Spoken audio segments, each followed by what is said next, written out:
Hey everybody, let's talk about the Caped Crusade, Batman and the Rise of Nerd Culture by Glen Weldon. Let's get to it. Hey everybody, this was a cool book, man. I absolutely loved this book. Why?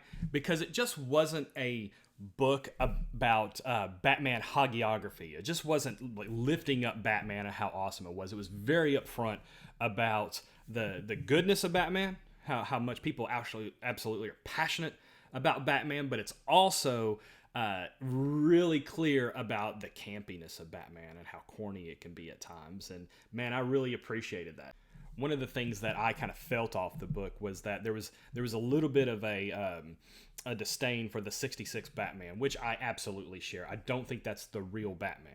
I don't feel like that was an accurate representation. I loved the stereotypical old school version of Batman, the gritty, the dark, detective Batman, and not this kind of corny whop, bam, pow version of Batman that we saw throughout the 60s. Even though people absolutely love it and have grown up with that, it's just not my style of Batman. Nor should it be yours either. But the thing that Weldon really emphasizes, especially toward the end of the book, was how all these different incantations of Batman are, in a sense, still Batman. That Batman really kind of reflects who we are in our cultural moment, who we are as people, that we read into these characters, especially Batman, ourselves and what we're passionate about, what matters to us. He doesn't have super strength. He doesn't have laser vision. He doesn't have any of these pseudo mutant powers that the rest of comic book heroes have. It's just him, his ingenuity, and we kind of can live through his eyes and see how he would do it. And that makes us connect with this character so deeply. And the fact that Batman has suffered real, tangible, and tragic loss is one of the things that Weldon continued to emphasize. That was the driving motivator for every single Batman that we encounter, either through media, films, movies, TV shows, whatever, and through the comic books. It kind of binds us in our common humanity, which I think was good. But toward a criticism about this book was he emphasized the rise, the comic book boom as it was in the 90s, but he alluded at it a little bit, but I wish he would have gone more deep into it. And I know that since it's a Batman book, you're not really going to spend a lot of time acknowledging other superheroes, but the reason, I believe, for the comic book boom in the early 90s was what seemed like, in retrospect, a cash grab, but was really profound and hit at a really interesting cultural moment, was the death of Superman.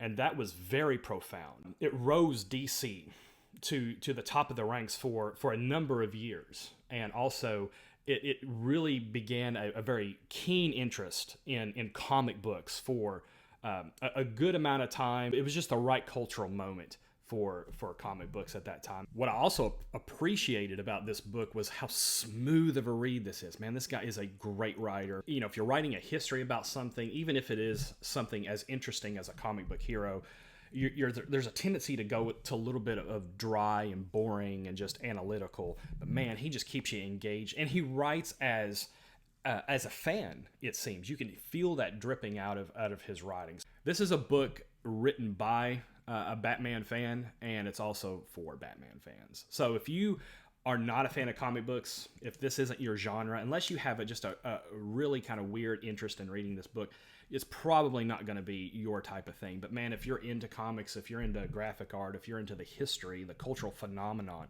that is Batman, you're really going to enjoy this book. And I don't mean that as you're just going to get information. You're going to enjoy reading it, and you're going to take a trip down memory and nostalgia lane, and it's going to be worth it for you. If you're a young reader, or 16 or 17, you're going to be able to read this book and really enjoy it and kind of get something out of it. But the longer you've ran with this character, the more you're going to get out of it, enjoy it. Again, it's written for bat nerds. It's written for comic book nerds. It's written for those things and how they connect with the character. Glenn really spends a lot of time talking about the fans' reaction to the movies, to the comic books, and the positive reactions and the negative reactions. And you can kind of go and read this stuff and remember, yeah, I felt like that, or yeah, I did not like that aspect of the character when it came out. I would recommend this book, but for the audience that it was intended, it says right there in the title who it's for Batman fans, for nerd culture fans. If you're into pop culture, those type of thing, it's the book for you. I recommend it. Get it, read it. You won't regret reading it. Has a lot of good documentation on it. You're going to enjoy it. So I'd recommend picking up a copy of Glen Weldon's The Caped Crusade, Batman and the Rise of Nerd Culture. It's good stuff. This has been Steven with Cover to Cover. We'll see you again next time. Take care.